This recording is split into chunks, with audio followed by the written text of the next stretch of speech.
This is the shuttle's fuel tank.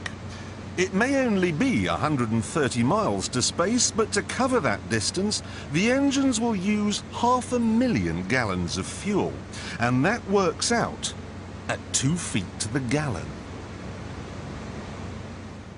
Despite the cost, however, NASA does need to test these engines once in a while.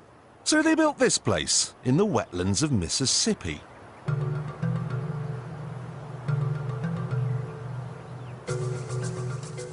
The first thing they installed was a huge loudspeaker, through which they played white noise to simulate the sound of a rocket. They then sent a number of trucks in different directions out into the wilderness, and the drivers were ordered to stop when the noise levels became acceptable.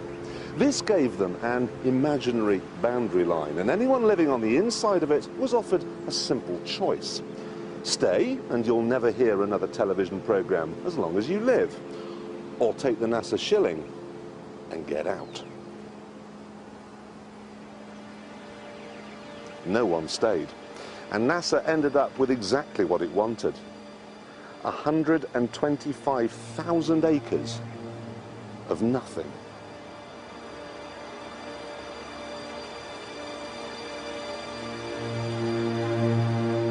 They even had to move 5 cemeteries, because the noise they were planning on making would wake the dead.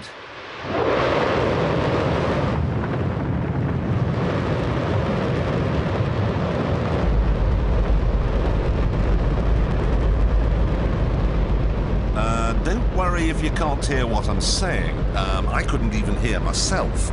This is the loudest sound you could possibly conceive. And, as it turns out, the cleanest.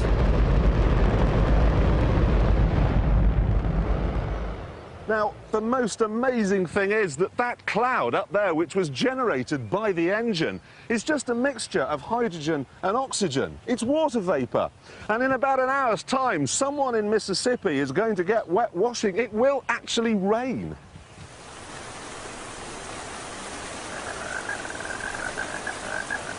I told you! It's raining! That's unbelievable!